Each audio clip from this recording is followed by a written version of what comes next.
Hello friends, आज हम लोग सॉलिड स्टेट का आखिरी लेक्चर पढ़ेंगे, लेक्चर नंबर 10, जिसमें हम लोग इलेक्ट्रिकल प्रॉपर्टीज ऑफ सॉलिड्स के बारे में बातचीत करेंगे। आपको याद होगा लास्ट लेक्चर यानी लेक्चर नंबर 9 में, जो इससे पिछला लेक्चर था, उसमें हम लोगों ने इम्परफेक्शन ऑफ सॉलिड्स के बारे में बातचीत की थी।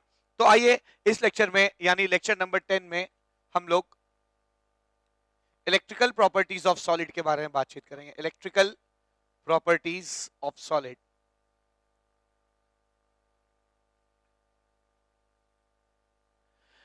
सॉलिड्स को अगर आप है ना सॉलिड्स को इलेक्ट्रिकल प्रॉपर्टी के आधार पर क्लासिफाई करें तो तीन तरह के सॉलिड होंगे। एक कंडक्टर, जिसमें खूब हल्का सा पोटेंशियल डिफरेंस लगाने पर है ना काफी करंट फ्लो करता है, एक कंडक्टर।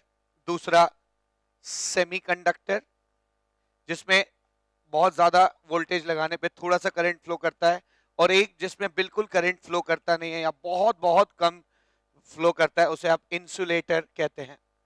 ठीक है, इंसुलेटर कहते हैं। तो मेनली हम लोग यहाँ पर है ना सेमीकंडक्टर्स में इंटरेस्टेड हैं, पर इनके बीच का डिफरेंस जानिए। कंडक्टर्स जो होते हैं उनकी कंडक्टिविटी, ठीक है, मैं आपको बताऊं कंडक्टिविटी क्या होती है। आपने फिजिक्स में पढ़ा होगा resistance is equal to rho L by A. ठीक है, तो रो रो जो है रेजिस्टिविटी है। रेजिस्टिविटी की क्या यूनिट हो जाएगी? ओम मीटर। और 1/रो इज कॉल्ड कंडक्टिविटी। जितना करंट ज्यादा फ्लो करने की टेंडेंसी होगी उतनी कंडक्टिविटी ज्यादा होगी, तो कंडक्टिविटी की यूनिट जो हो जाएगी पर ओम पर मीटर हो जाए। ठीक है ना। तो जिस जिस चीज की कंडक्टिविटी ज्यादा होती है उसमें इलेक्ट्रिक करंट ज्यादा फ्लो करता है। ठीक है, तो कंडक्टर वो लोग होते हैं जिनकी कंडक्टिविटी 10⁻⁴ से 10⁻⁷ पर ओम पर मीटर हो जाती है। ठीक है ना, ऐसा होता है। जबकि सेमीकंडक्टर किसे कहते हैं? सेमीकंडक्टर्स वो लोग होते हैं जिनकी इंटरमीडिएट कंडक्टिविटी होती है। इंसुलेटर और क्या है ना कंडक्टर के बीच में जिनकी कंडक्टिविटी होती है, इनकी कंडक्टिविटी 10⁻⁻⁶ पर ओम पर मीटर से लेकर 10⁻⁴ पर ओम पर मीटर तक होती है। ठीक है, और इंसुलेटर्स उसे कहते हैं जिनकी कंडक्टिविटी है ना 10⁻⁻20 पर ओम पर मीटर से लेकर 10⁻⁻10 पर ओम पर मीटर होती है। ठीक है, हम लोग कंडक्टर्स के बारे में नहीं पढ़ेंगे यहाँ पे, इंसुलेटर्स के बारे में नहीं पढ़ेंगे। हम लोग किसके बारे में पढ़ेंगे? सेमीकंडक्टर्स के बारे में यहाँ पे पढ़ने की कोशिश करेंगे। तो सेमीकंडक्टर्स का क्लासिफिकेशन कैसे होगा? ठीक है, आइए देखते हैं सेमीकंडक्टर्स क्या होते हैं। सेमीकंडक्टर्स वो बैटर होता है जो ना ही जैसे मेटल्स हैं वो कंडक्टर्स की कैटेगरी में आते हैं। इनमें हल्का सा पोटेंशियल डिफरेंस लगाइए, खूब सारा करंट फ्लो करने लगता है। लकड़ी ले लीजिए, वुड वुड इंसुलेटर है ना, इंसुलेटर की कैटेगरी में आता है। वुड में अगर आप पोटेंशियल डिफरेंस लगाएंगे तो उसमें करंट फ्लो नहीं करेगा।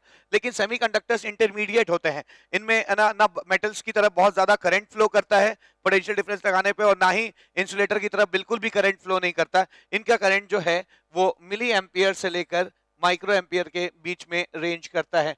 इनको आप सेमीकंडक्टर्स कहते हैं। ठीक है, सेमीकंडक्टर्स दो तरह के होते हैं। जो नेचुरली पाए जाने वाले सेमीकंडक्टर हैं उनको हम लोग इंट्रिंसिक सेमीकंडक्टर कहते हैं, इंट्रिंसिक सेमीकंडक्टर्स कहा जाता है। कुछ ऐसे सेमीकंडक्टर्स होते हैं जो एक्सटर्नल इंप्यूरिटी डालने से उनकी सेमीकंडक्टिविटी बढ़ जाती है। ठीक है, उनको हम लोग एक्सट्रिंसिक सेमीकंडक्टर कहते हैं। ठीक है, एक्सट्रिंसिक सेमीकंडक्टर्स कहा जाता है। आप मोटे तौर पे जान सकते हैं, ऐसे समझ सकते हैं कि इंट्रिंसिक सेमीकंडक्टर्स में अगर हम एक्सटर्नल इंप्यूरिटीज डालते हैं, एक्सटर्नल इंप्यूरिटीज डालने को हम लोग क्या कहते हैं? डोपिंग। ठीक है ना, डोपिंग कहा जाता है। तो अगर हम इंप्यूरिटीज ऐड करते हैं, फिर add impurities which is also called doping, तो अगर आप इंट्रिंसिक सेमीकंडक्टर में डोपिंग करते हैं तो आपको क्या मिलने लगता है? एक्सट्रिंसिक सेमीकंडक्टर मिलने लगता है। एक्सट्रिंसिक सेमीकंडक्टर दो तरह के होते हैं, P type semiconductor and N type semiconductor. ठीक है, एन टाइप सेमीकंडक्टर्स। ठीक, तो आइए है ना इन सेमीकंडक्टर्स के बारे में डिटेल में बातचीत करते हैं। पहले इंट्रिंसिक सेमीकंडक्टर्स के बारे में बात करेंगे, फिर एक्सट्रिंसिक सेमीकंडक्टर के बारे में बात करेंगे, फिर पी टाइप और एन टाइप के बारे में इंडिविजुअली बात करेंगे। इंट्रिंसिक सेमीकंडक्टर, इंट्रिंसिक सेमीकंडक्टर क्या होता है देखा जाए। कंडक्टर्स इंट्रिंसिक सेमीकंडक्टर्स का एक बहुत अच्छा एग्जांपल है सिलिकॉन, फॉर एग्जांपल, है ना, सिलिकॉन। सिलिकॉन एक बहुत अच्छा एग्जांपल है। होता क्या है ना, कि मान लीजिए एक सिलिकॉन आपका क्रिस्टल ले लीजिए, ठीक है। सिलिकॉन के बारे में आपको बता दूं, सिलिकॉन का इलेक्ट्रॉनिक एटॉमिक नंबर 14 होता है। इसका electronic configuration 1s2 2s2 2p6 3s2 3p2 होता है, यानी इसके वैलेंस शेल में 4 इलेक्ट्रॉन होते हैं, ठीक है। इसके वैलेंस शेल में 4 इलेक्ट्रॉन होते हैं। तो अगर आप एक सेमीकंडक्टर लेते हैं सिलिकॉन का, ठीक है, तो उसमें सिलिकॉन के एटम्स होंगे जो एक दूसरे से जुड़े होंगे। सिलिकॉन टेट्रावैलेंट होता है क्योंकि इसके वैलेंस शेल में 4 इलेक्ट्रॉन है, तो चारों एक एक बॉन्ड बना सकते हैं, ठीक है। आपको 4 लोगों से ये शेयरिंग करता है, ठीक है। तो सिलिकॉन अगर एक क्रिस्टल होता है सिलिकॉन का, तो कुछ इस तरह का होता है। ये अगल बगल के सिलिकॉन से 4 बॉन्ड, इसका एक इलेक्ट्रॉन 1 2 3, फिर इस सिलिकॉन के इलेक्ट्रॉन्स गिने जाएं 1 2 3 4, फिर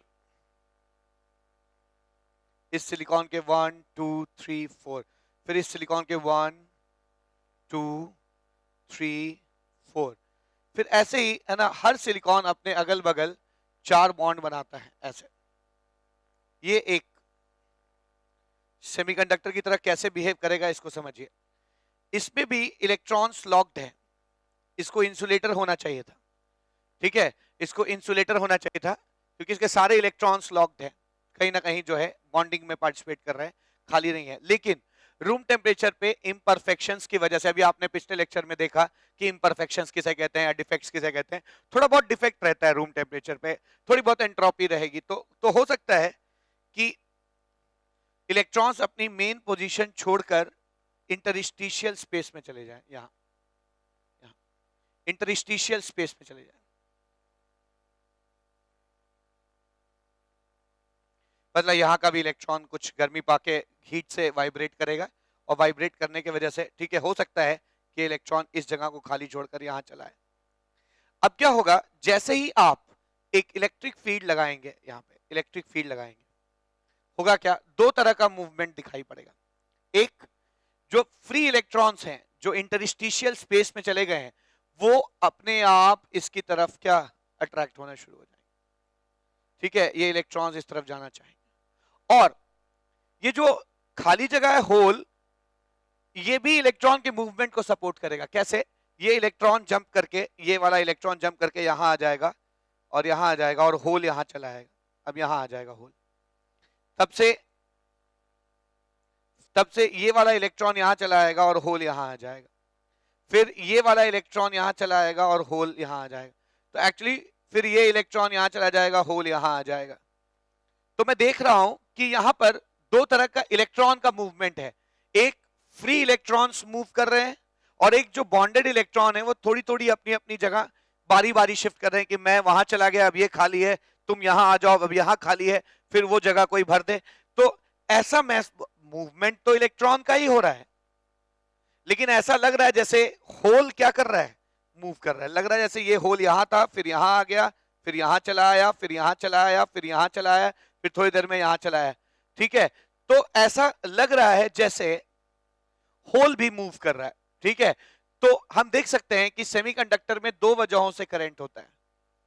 एक, ये जो नेगेटिव चार्ज है जो पॉजिटिव पोल की तरफ जा रहा है, और होल खुद एक कैसे चार्ज की तरफ बिहेव कर रहा है, पॉजिटिव चार्ज की तरफ, क्योंकि ये नेगेटिव पोलैरिटी की तरफ क्या कर रहा है, मूव कर रहा है, ठीक है ना। तो मैं कह सकता हूं कि किसी सेमीकंडक्टर में दो तरह के चार्ज कैरियर होते हैं। एक, नेगेटिव चार्ज कैरियर जो होते हैं, चार्ज कैरियर्स जो होते हैं, है ना, वो इलेक्ट्रॉन्स होते हैं। और ऐसा महसूस हो रहा है, इफेक्टिवली ध्यान दीजिएगा कि यहां होल नाम की कोई चीज नहीं है, या होल नाम का कोई पॉजिटिव चार्ज नहीं है। एक्चुअली खाली जगह को इलेक्ट्रॉन भरते चले जा रहे हैं। तो एक्चुअली यहां भी मूवमेंट किसका हो रहा है, इलेक्ट्रॉन का ही हो रहा है, लेकिन ऐसा लग रहा है जैसे क्या, पॉजिटिव चार्ज क्या कर रहा है, मूव कर रहा है। समझ में आ रही बात आपको, ठीक है। पॉजिटिव चार्ज मूव करता चला जा रहा है, ऐसे ऐसे ऐसे, ऐसे करके मूव कर रहा है। तो यहां पर ये जो एक और चीज है जो चार्ज की तरह बिहेव कर रहा है, वो है पॉजिटिव चार्ज कैरियर, जिसे हम क्या कहते हैं, होल कहते हैं। एक सेमीकंडक्टर में जो भी करंट बहता है उसमें दो वजह होती हैं, एक होल करंट होता है और एक किसके वजह से, इलेक्ट्रॉन के वजह से करंट होता है, ठीक है। तो वो सेमीकंडक्टर्स जो नेचुरली जिनमें थोड़ा बहुत डिफेक्ट की वजह से इलेक्ट्रॉन इंटरस्टिशियल स्पेस में चले गए हों और उसके वजह से थोड़ी बहुत कंडक्टिव, देखिए सारे इलेक्ट्रॉन कंडक्शन नहीं कर रहे हैं, अगर ये सारे इलेक्ट्रॉन एक तरफ मूव करने लगते तो फिर हम इसको मेटल कहते हैं, ठीक है ना। और अगर कोई भी इलेक्ट्रॉन अपनी जगह छोड़कर हिलने को तैयार नहीं होता तो हम इसे क्या कहते हैं ना, इंसुलेटर कहते हैं, ठीक है। कंडक्ट अगर सारे मूव करने लगेंगे तो हम कंडक्टर कहेंगे, कोई मूव नहीं करेगा तो क्या कहेंगे, इंसुलेटर कहेंगे, ठीक है ना। और इक्का दुक्का लोग अगर मूव करेंगे, एक आध लोग अगर मूव करेंगे ना, थोड़े बहुत मूव करेंगे, ये हो गया ये हो गया, या थोड़ा बहुत होल की वजह से मूवमेंट हो गई, तो हम इसको क्या कहा करेंगे, सेमीकंडक्टर्स कहेंगे, ठीक है। तो ये आपका एक नेचुरली पाया जाने वाला सेमीकंडक्टर है जिसे आप इंट्रिंसिक सेमीकंडक्टर्स कह सकते हैं, ठीक है। अब आइए अगली चीज, क्या, एक्सट्रिंसिक सेमीकंडक्टर। एक्सट्रिंसिक सेमीकंडक्टर, देखिए इंट्रिंसिक का मतलब अंदरूनी होता है, ये अंदरूनी वजहों से, अपने अंदर की वजहों से क्या है, सेमीकंडक्टर है, ठीक है। अब एक्सट्रिंसिक सेमीकंडक्टर का मतलब क्या हो गया, बाहरी वजहों से, बाहरी, एक्सट्रिंसिक मतलब बाहरी, जो बाहरी वजहों से सेमीकंडक्टर की तरह बिहेव करता है उसे हम एक्सट्रिंसिक सेमीकंडक्टर कहते हैं, ठीक है। तो एक्सट्रिंसिक सेमीकंडक्टर बनता कैसे है, जब इंट्रिंसिक सेमीकंडक्टर को हम डोप कर देते हैं, उसमें इंप्योरिटी ऐड करते हैं, ठीक है। तो intrinsic semiconductor is prepared by doping, doping means adding impurity, ठीक है, adding impurity, by adding impurity in intrinsic semiconductor, in intrinsic semiconductors, ठीक है। अच्छा, किसको किसको ऐड किया जाता है इसको भी समझिए, ठीक है। ऐड सिर्फ दो ग्रुप के लोग होंगे, ठीक है। तो ध्यान रखिएगा, it is prepared by doping, doping in intrinsic semiconductor of elements of 13th and 15th group, and 15th group, 13th group कौन सा होता है, हाँ, बोरॉन, एल्यूमिनियम, गैलियम, इंडियम और क्या, थैलियम, ठीक है। तो इनमें से अगर किसी चीज की डोपिंग होती है तो उस सेमीकंडक्टर को हम कौन सा सेमीकंडक्टर कहते हैं, पी टाइप सेमीकंडक्टर, ठीक है। और अगर ग्रुप 15 यानी क्या, नाइट्रोजन, फॉस्फोरस, आर्सेनिक, एंटीमनी और क्या, बिस्मथ, अगर इस ग्रुप में से किसी को मैं सेमीकंडक्टर में ऐड करता हूं ना, इंट्रिंसिक सेमीकंडक्टर में, तो जो सेमीकंडक्टर बनेगा उसे मैं क्या कहूंगा, एन टाइप सेमीकंडक्टर कहूंगा। तो मैं कह सकता हूं क्या कि एक्सट्रिंसिक सेमीकंडक्टर्स दो तरह के होते हैं, ठीक है, are of two types, two types, कौन कौन से, one of them is called p-type semiconductor in which the impurity is from group 13, ठीक है। another one is called n-type semiconductor, n-type semiconductor जिसमें impurity जो है 15th ग्रुप के members की होती है, ठीक है। आइए p-type और n-type semiconductors के बारे में आगे डिटेल में पढ़ते हैं। n-type semiconductor, n-type semiconductor इसको समझा जाए। n-type semiconductor किसे कहते हैं, पहले आप एक नेचुरल या इंट्रिंसिक सेमीकंडक्टर ले लीजिए, है ना, एक से इंट्रिंसिक सेमीकंडक्टर है ऐसा,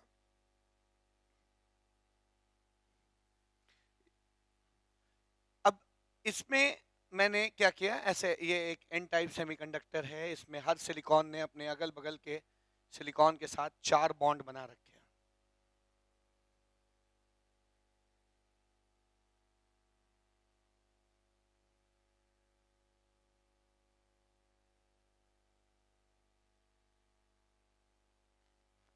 चार बॉन्ड बना रखे हैं, ठीक है ना, 4 बॉन्ड बना रखे हैं।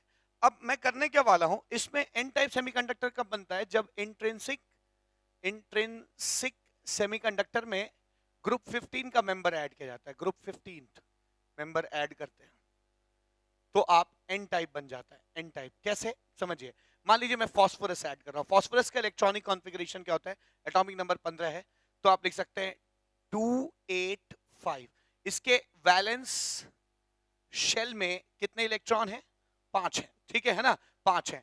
तो अगर मान लीजिए मैं डोपिंग करता हूं और यहां पर फास्फोरस आ जाता है, यहाँ पे फॉस्फोरस आ जाता है। ठीक है, हर सिलिकॉन ने अगल बगल के सिलिकॉन के साथ बॉन्डिंग की हुई है, ऐसा है।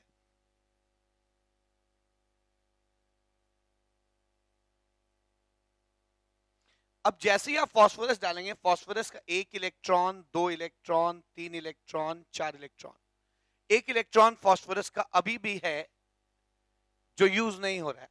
ठीक है, वो फास्फोरस लूज कर जाएगा और वो इलेक्ट्रॉन इंटरस्टिशियल स्पेस ऑक्यूपाई करेगा। ठीक है, तो जैसे ही आप 1 इलेक्ट्रॉन और बढ़ा देते हैं, इस सेमीकंडक्टर की कंडक्टिविटी क्या हो जाएगी, बढ़ जाएगी। ठीक है, यानी आप जितना फास्फोरस ज्यादा ऐड करते जाएंगे, उतना ही इलेक्ट्रॉन्स की संख्या क्या होती जाएगी, बढ़ती जाएगी। वैसा ही उतना ही उस सेमीकंडक्टर की कंडक्टिविटी भी क्या होती जाएगी, बढ़ती जाएगी। यानी इस इंप्योरिटी के ऐड करने से नेगेटिव चार्ज कैरियर्स बढ़ गए हैं, और नेगेटिव चार्ज कैरियर्स बढ़ रहे हैं, इसलिए ये कैसा सेमीकंडक्टर है, एन टाइप सेमीकंडक्टर है। समझ में आ रही बात आपको? ठीक है, तो ये एन टाइप सेमीकंडक्टर्स की परिभाषा हो गई। तो आज मैंने सीखा इंट्रिंसिक सेमीकंडक्टर में ग्रुप 15 का कोई भी मेंबर ऐड करेंगे तो एन टाइप सेमीकंडक्टर होगा, क्योंकि हर एक ऐड होने वाला आदमी एक नेगेटिव चार्ज कैरियर को ऐड करता है। एवरी एडेड impurity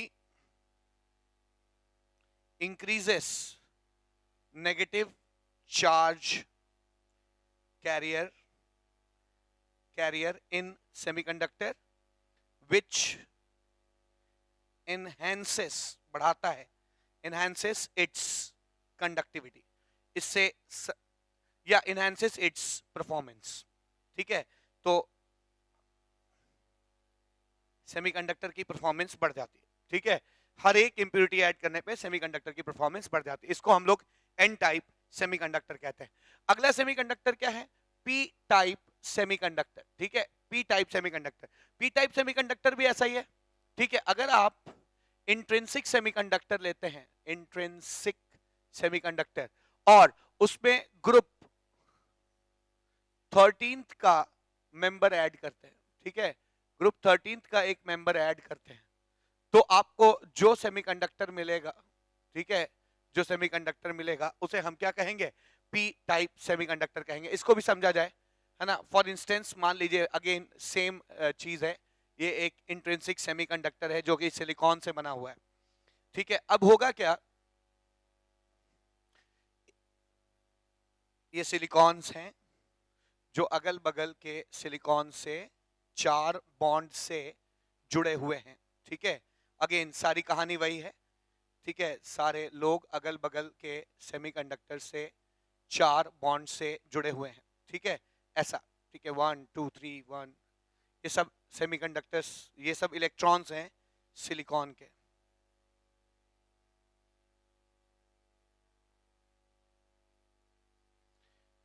ठीक है, अच्छा, अब क्या करते हैं हम, एल्यूमिनियम ऐड करिए इसमें, है ना। एल्यूमिनियम ऐड कर रहा हूं मैं। एल्यूमिनियम का एटॉमिक नंबर 13 होता है 283। इसके वैलेंस शेल में कितने इलेक्ट्रॉन है ना, वैलेंस शेल में 3 इलेक्ट्रॉन है।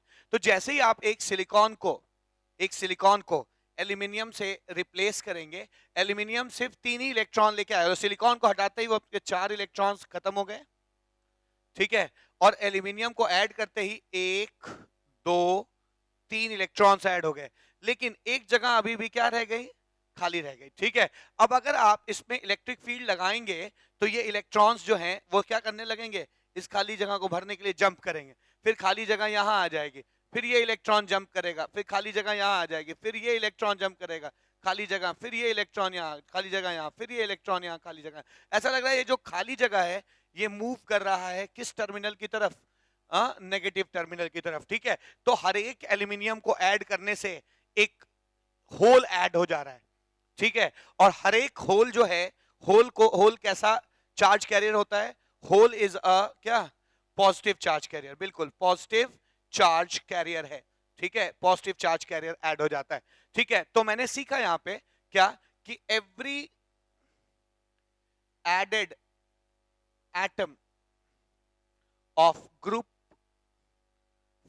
13th of group 13th adds a hole to the crystal which is positive charge carrier.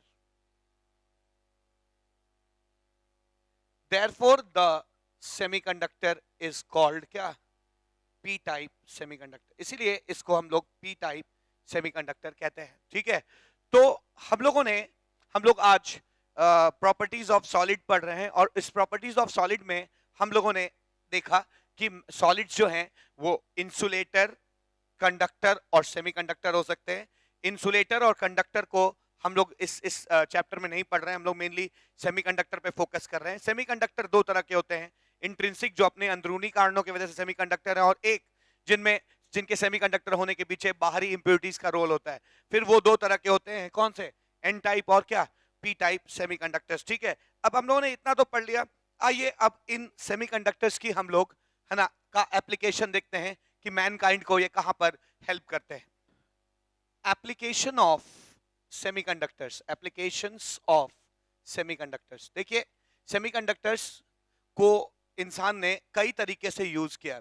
जैसे अगर आप, पहला केस, ठीक है, अगर आप एक पी टाइप और एक एन टाइप सेमीकंडक्टर को जोड़ देंगे तो इसको हम लोग डायोड कहते हैं। डायोड, जिसको हम लोग अक्सर है ना ऐसे डिनोट करते हैं, है ना, इलेक्ट्रॉनिक्स में या फिजिक्स में। ठीक है, डायोड कहा जाता है। ठीक है, तो सेमीकंडक्टर का पहला एप्लीकेशन क्या होता है कि इट कैन एक्ट एज क्या, डायोड। डायोड का क्या काम होता है, डायोड जो है एक्ट्स एज, पहली चीज तो ये डायोड हो गया। दूसरी चीज, एप्लीकेशन ऑफ डायोड क्या है, diode acts as rectifier. Rectifier मतलब क्या, एक ऐसा डिवाइस जो एसी को डीसी में बदलता हो, ऐसे डीसी में बदलता हो। ठीक है ना, तो इट डायोड, पहला एप्लीकेशन क्या हुआ, diodes act as rectifiers. Rectifiers, rectifiers किसे कहते हैं, जो which converts alternating current, AC को डायरेक्ट करंट डीसी में कन्वर्ट करता है। ठीक है, ध्यान रखिएगा कि अल्टरनेटिंग करंट का मतलब होता है कभी उसकी डायरेक्शन पॉजिटिव होगा, फिर negative, positive, negative, positive, negative, इसको अल्टरनेटिंग करंट कहते हैं। ठीक है, जबकि डीसी करंट का क्या होता है, एक ही डायरेक्शन होता है, पॉजिटिव, पॉजिटिव, पॉजिटिव। ठीक है ना, तो वो करंट जो पॉजिटिव से नेगेटिव की तरफ बहता हो खाली, उसे डीसी करंट कहते हैं। वो करंट जो पॉजिटिव से नेगेटिव और नेगेटिव से फिर क्या, पॉजिटिव, दोनों दिशाओं में बहता हो, उसे क्या कहते हैं, एसी कहते हैं। डायोड्स का मेन पर्पस क्या होता है, डायोड्स जो हैं दे एक्ट एज स्विच, एक स्विच की तरह तो काम करते ही करते हैं।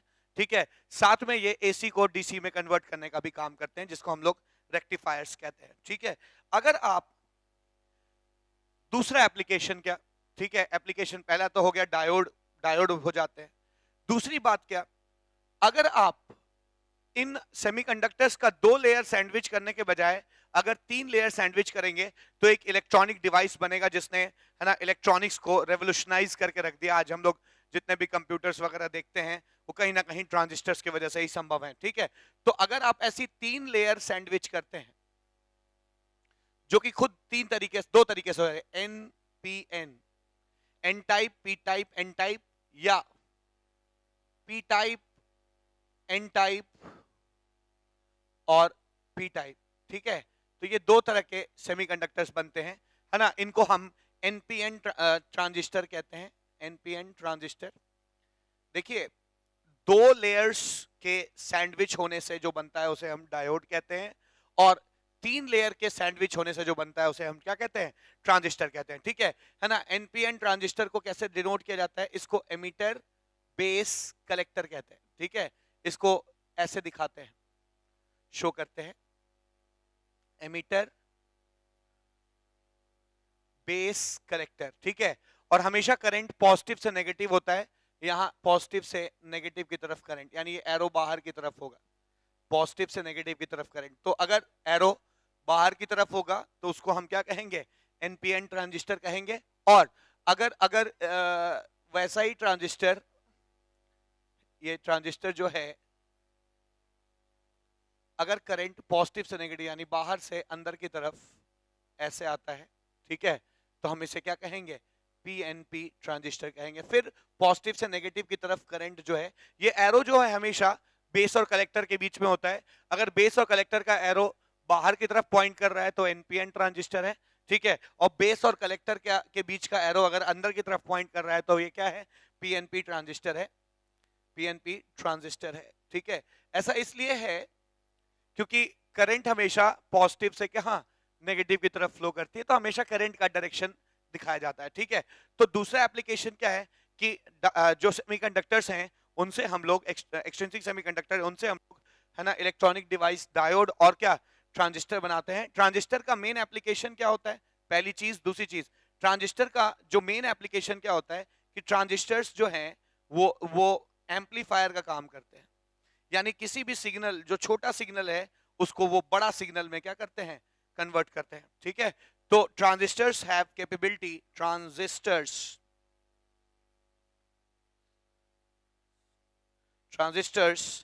एक्ट एज एम्पलीफायर्स, ठीक है, एम्पलीफायर्स। तो अब तक हम लोगों ने जो भी सेमीकंडक्टर्स देखे हैं इस लेक्चर में, उसमें मेनली हम लोगों ने एक नेचुरल सेमीकंडक्टर देखा जिसको हम इंट्रिंसिक सेमीकंडक्टर कहते हैं। उस नेचुरल सेमीकंडक्टर्स में हम लोग कुछ नए नए इंप्योरिटी ऐड करके नए सेमीकंडक्टर्स बनाते हैं, जिसे हम पी टाइप और क्या, एन टाइप सेमीकंडक्टर्स कहते हैं। लेकिन कुछ आर्टिफिशियल सेमीकंडक्टर्स भी होते हैं जो नेचुरली सेमीकंडक्टर्स जो एग्जिस्ट करते हैं उनसे डिफरेंट होते हैं, जो मैन मेड सेमीकंडक्टर्स होते हैं। इनके बारे में भी एनसीईआरटी बुक में दिया हुआ है। आइए आर्टिफिशियल सेमीकंडक्टर्स के बारे में जानते हैं। आर्टिफिशियल सेमीकंडक्टर्स, ठीक है, आर्टिफिशियल सेमीकंडक्टर्स क्या होते हैं समझे जाएं। कुछ मैन मेड सेमीकंडक्टर्स भी होते हैं। अब जैसे आप ग्रुप 13 देखते हैं, boron, aluminium, gallium, indium, thallium, और ग्रुप 15 है। देखिए, ग्रुप 14 वाले लोग सेमीकंडक्टर इसलिए होते हैं क्योंकि उनके वैलेंस शेल में क्या, 4 इलेक्ट्रॉन होते हैं, ठीक है। पर आप 4 इलेक्ट्रॉन को एवरेज आउट भी कर सकते हैं। मतलब क्या, अगर आपके वैलेंस शेल में 3 इलेक्ट्रॉन है और अगर आपके वैलेंस शेल में 5 इलेक्ट्रॉन है, तो अगर आप दोनों को का मिक्सचर बनाएंगे तो एवरेज आपके वैलेंस शेल में कितने हो जाएंगे, 3 और 5, मतलब एवरेज लेंगे दो लोगों के बीच में तो क्या, 4 इलेक्ट्रॉन हो जाएंगे, ठीक है। तो they can also act as what, semiconductor की तरह एक्ट करने की कोशिश कर सकते हैं, ठीक है। तो आइए ग्रुप 15 का मेंबर लिए जाएं, nitrogen, phosphorus, arsenic, antimony, bismuth. Oxygen भी ले लिया जाए, 16th ग्रुप का भी मेंबर लिया जाए। 16th ग्रुप के मेंबर क्या है, oxygen, sulphur, selenium, tellurium, polonium. और आपको पता है कि 13th के पहले, है ना, हमारे जो ट्रांजिशन सीरीज है वो भी एंड करती है।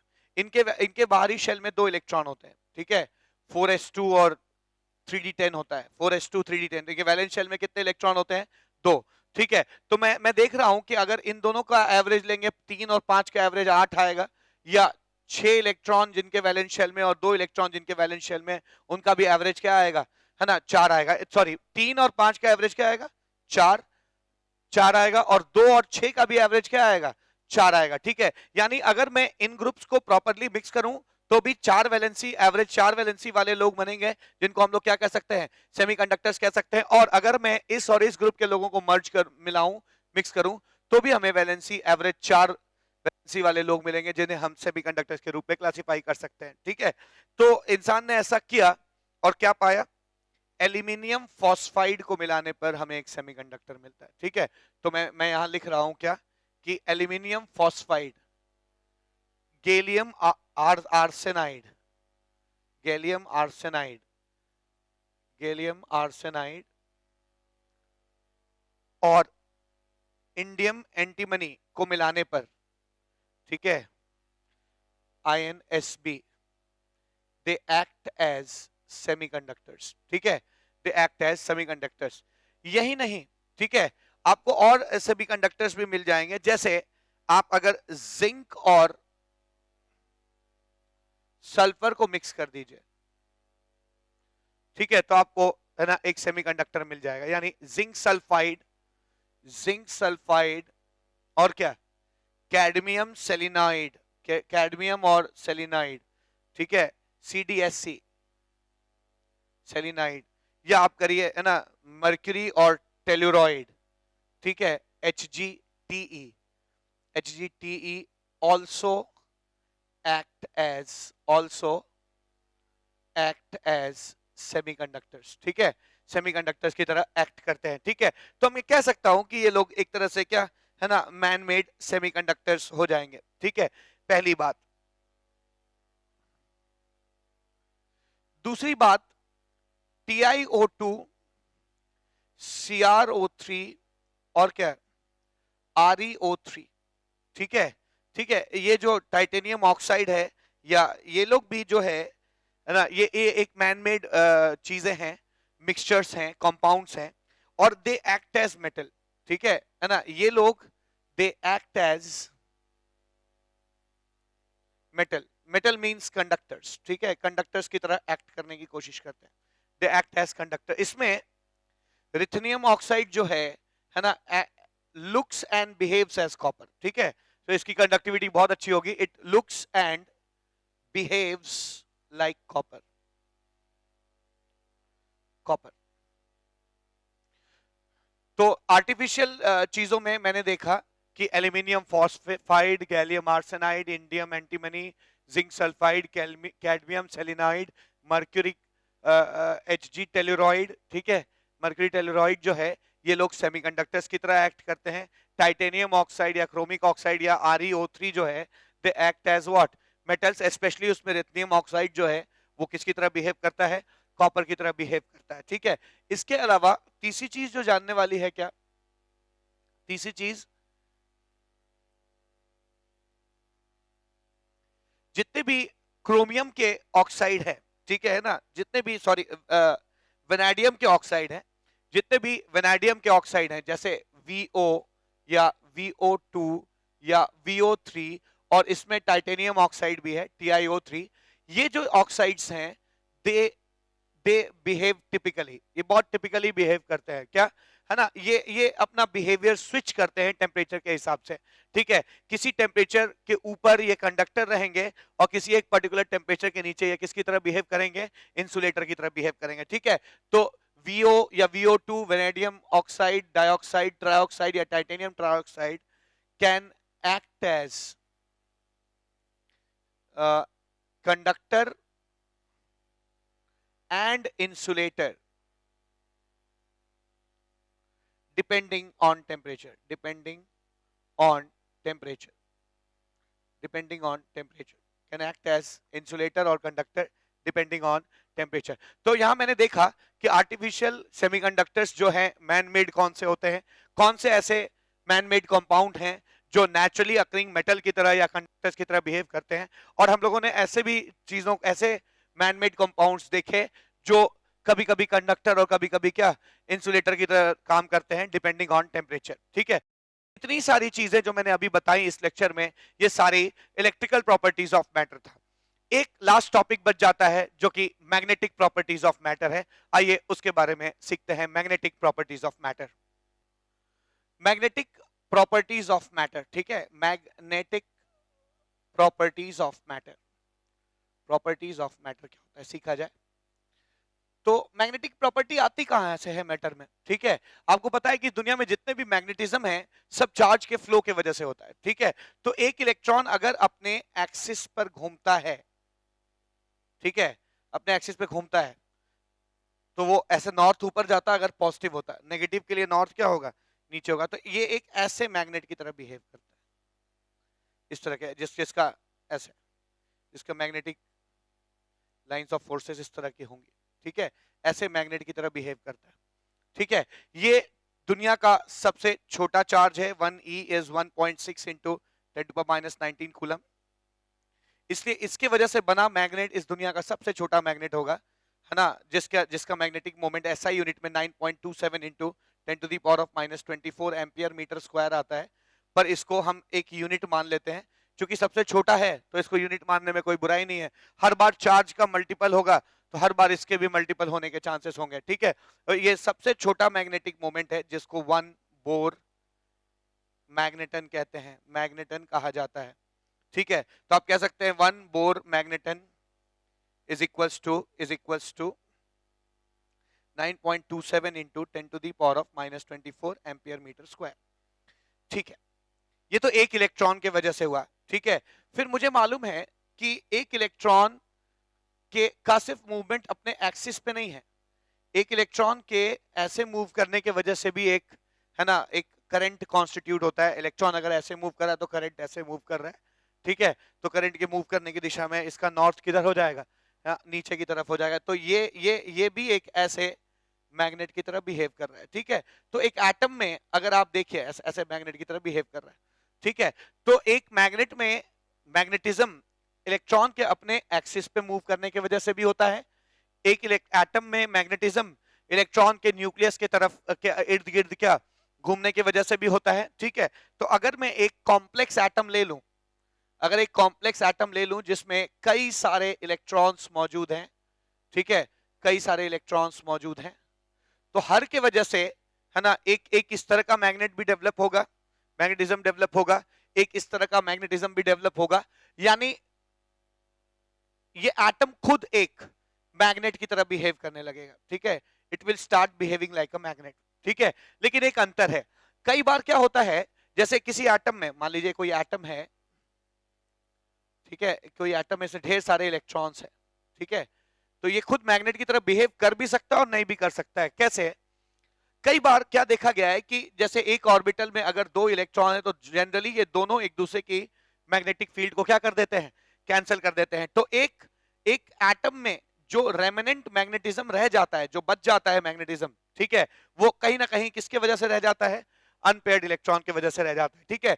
तो जिस मैग्नेट में जिस एटम में अनपेयर्ड इलेक्ट्रॉन होंगे वो मैग्नेटिक फील्ड से अफेक्ट होगा, मैग्नेट की तरह बिहेव करेगा, ठीक है। और ऐसे एटम्स का मैग्नेटिक मोमेंट निकाला जा सकता है। कैसे निकाल सकते हैं? अंडर रूट एन इंटू क्या, n+2 बोर मैग्नेटन, ठीक है। Mu is equal to N into n+2 Bohr magneton लिखा जा सकता है इसको, ठीक है।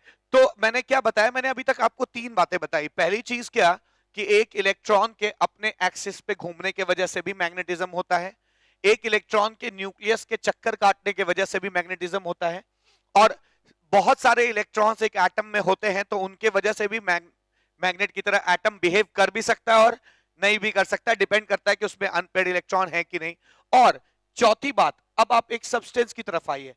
अब अगर एक सब्सटेंस रखा है तो इसमें कई इलाके हो सकते हैं इस इलाके के सारे एटम का नेट मैग्नेटिक मोमेंट वेक्टर इस दिशा में हो, इतने एटम का मैग्नेटिक मोमेंट वेक्टर इस दिशा में हो, इतने एटम्स का नेट मैग्नेटिक मोमेंट या रिजल्टेंट मैग्नेटिक मोमेंट इस दिशा में हो। तो हो क्या सकता है, अलग अलग दिशाओं में तरह तरह के मैग्नेटिक मोमेंट्स हो सकते हैं एटम्स के, ठीक है ना। तो कई सब्सटेंस ऐसे होते हैं जिनमें कुछ इलाकों में ये जो मैग्नेटिक मोमेंट है उनका रिजल्टेंट किसी दिशा में, है ना, पॉइंट करता है। ऐसी जगहों को, ऐसे पॉइंट्स को क्या कहा जाता है, डोमेन्स, ठीक है, डोमेन्स कहा जाता है, मैग्नेटिक डोमेन्स कहते हैं, मैग्नेटिक डोमेन्स कहते हैं। और ऐसे सब्सटेंसेस को हम लोग क्या कहते हैं, मैग्नेटिक सब्सटेंस कहते हैं, ठीक है, मैग्नेटिक सब्सटेंस कहते हैं। तो आइए इन मैग्नेटिक सब्सटेंसेस कितने तरह के होते हैं इनको पढ़ा जाए। मैग्नेटिक सब्सटेंसेस उन्हें कहते हैं जिनके अंदर डोमेन्स पाए जाते हैं। डोमेन्स कैसे बनते हैं, हर एटम का एक अपना मैग्नेटिक मोमेंट होता है, एक इलाके के कुछ एटम्स का मिलाकर रिजल्टेंट वेक्टर मैग्नेटिक मोमेंट किसी एक दिशा में होगा, तो उस इलाके को एक डोमेन कहना शुरू करेंगे। तो आज इस लेक्चर का लास्ट टॉपिक क्या होगा, क्लासिफिकेशन ऑफ क्या, मैग्नेटिक सब्सटेंसेस। आइए देखते हैं कितने तरह के मैग्नेटिक सब्सटेंसेस हो सकते हैं। लास्ट चीज जो इस लेक्चर में पढ़ना है वो क्या है ना, क्लासिफिकेशन ऑफ मैग्नेटिक सब्सटेंसेस, ठीक है ना। तो मैग्नेटिक सब्सटेंसेस पढ़ने हैं। मैग्नेटिक सब्सटेंसेस 5 तरह के होते हैं, paramagnetic, diamagnetic, ferromagnetic, anti ferromagnetic और फेरीमैग्नेटिक, ठीक है। तो पहला पैरामैग्नेटिक। पैरामैग्नेटिक सब्सटेंस किसे कहते हैं, पैरामैग्नेटिक सब्सटेंस, पैरामैग्नेटिक सब्सटेंस किसे कहते हैं, तो वो चीज जो मैग्नेटिक फील्ड से हल्की सी अट्रैक्ट हो।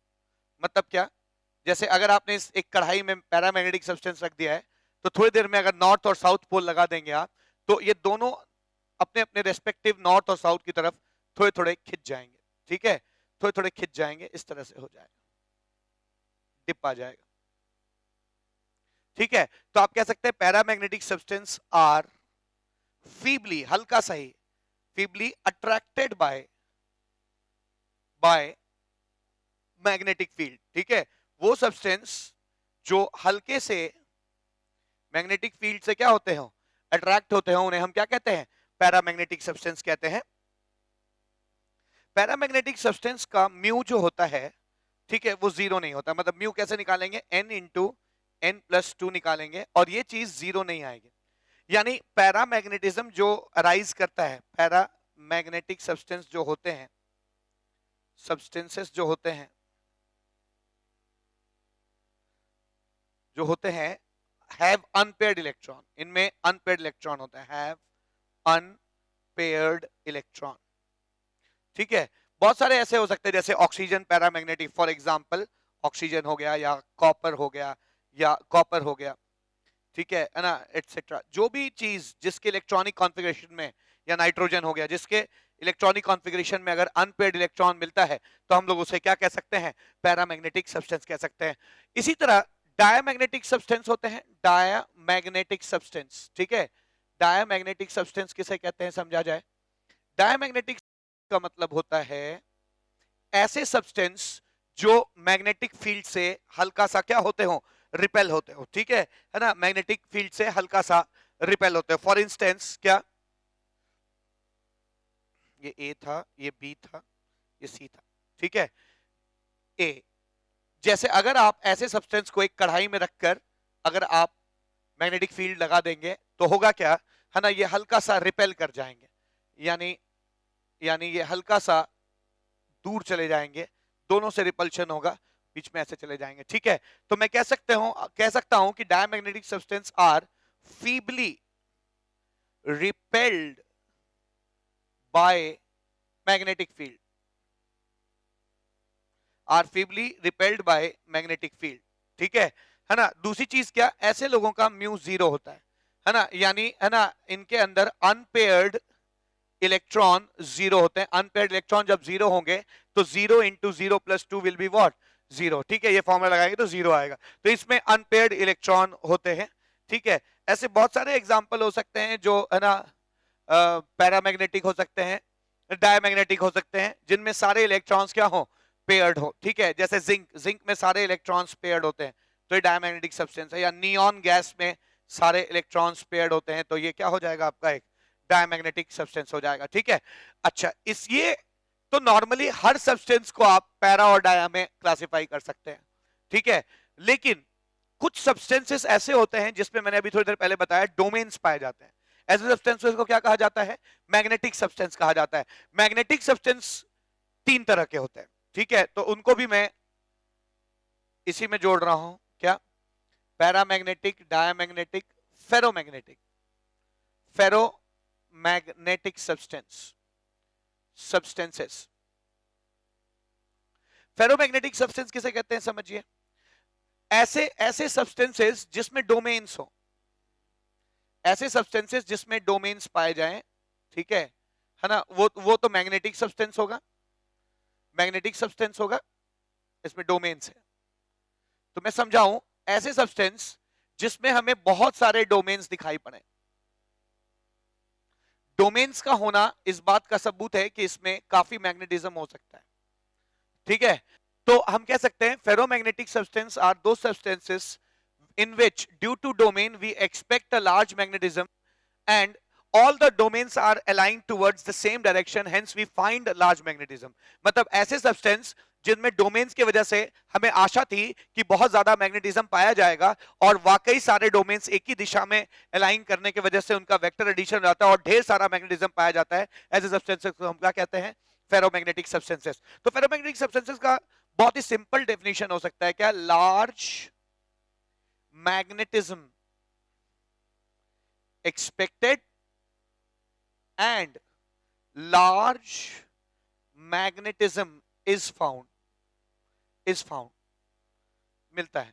इसके क्या एग्जांपल हो सकते हैं, फॉर एग्जांपल आयरन, कोबाल्ट, निकल, गैंडोलियम एंड क्या, CrO2 एटसेट्रा एटसेट्रा। ठीक है, इसको आप फेरोमैग्नेटिक सब्सटेंसेस कहते हैं। ठीक है, अगली चीज क्या, तीसरी चीज, चौथी चीज क्या, एंटी फेरोमैग्नेटिक सब्सटेंस। ठीक है, एंटी फेरोमैग्नेटिक सब्सटेंस, इसको भी समझा जाए। एंटी फेरोमैग्नेटिक सब्सटेंस किसे कहते हैं? एंटी फेरोमैग्नेटिक सब्सटेंस में भी आप बहुत ज्यादा मैग्नेटिज्म एक्सपेक्ट करते हैं। वजह क्या है? सेम डोमेन्स, लेकिन दिक्कत यह है कि आप बहुत ज्यादा मैग्नेटिज्म एक्सपेक्ट करते हैं और इनमें बिल्कुल मैग्नेटिज्म नहीं पाया जाता, क्योंकि हर डोमेन दूसरे डोमेन को क्या कर देता है? कैंसिल कर देता है। ठीक है, बिल्कुल ठीक है। तो आप लिख सकते हैं, है ना, large magnetism expected and no magnetism is found, no magnetism is found. ठीक है, ऐसे सब्सटेंस जिसमें आप बहुत ज्यादा मैग्नेटिज्म एक्सपेक्ट करते हैं और कोई भी मैग्नेटिज्म ना मिले, ऐसे सब्सटेंसेस को हम लोग क्या कहते हैं?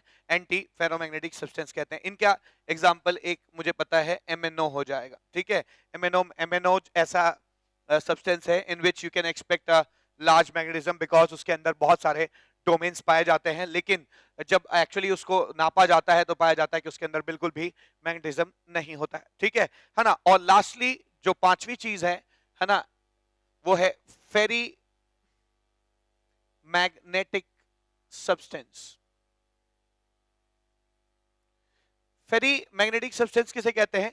जिसमें आप लार्ज मैग्नेटिज्म एक्सपेक्ट कर सकते हैं, क्योंकि इनमें डोमेन्स बहुत ज्यादा इनमें भी पाए जाते हैं, लेकिन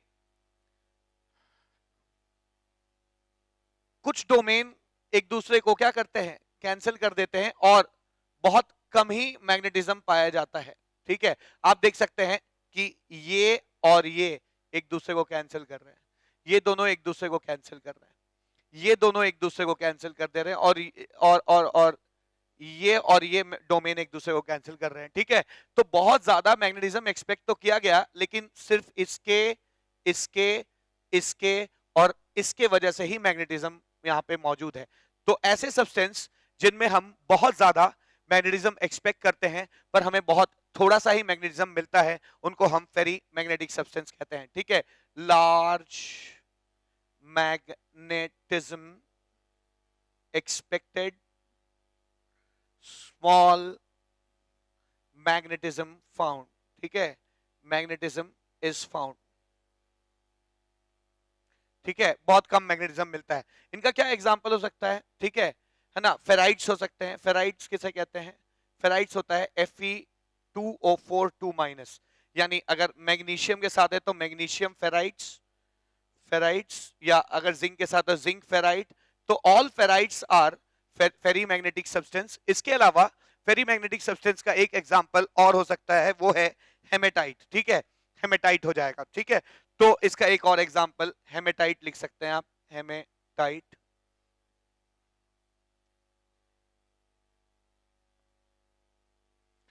दैट इज Fe3O4। ठीक है, तो इतने तरह के सब्सटेंसेस हो सकते हैं magnetic substances. Paramagnetic substances are feebly attracted by magnetic field, have unpaired electron. Diamagnetic substances are feebly repelled by magnetic field and have क्या? No unpaired electron. Ferromagnetic substances are those substances in which we expect a large magnetism and find a large magnetism. Anti-ferromagnetic substances are just reverse of ferromagnetic substance. और ferrimagnetic substance उसे कहते हैं जहां पे आप magnetism बहुत ज्यादा expect करते हैं, बट बहुत ही थोड़ा सा ही मैग्नेटिज्म आपको मिलता है। ठीक है, तो आज इस 10th लेक्चर में, जो कि सॉलिड स्टेट का आखिरी लेक्चर है, इतना ही। आज ये चैप्टर यहाँ पे समाप्त होता है। ठीक है, थैंक यू सो मच।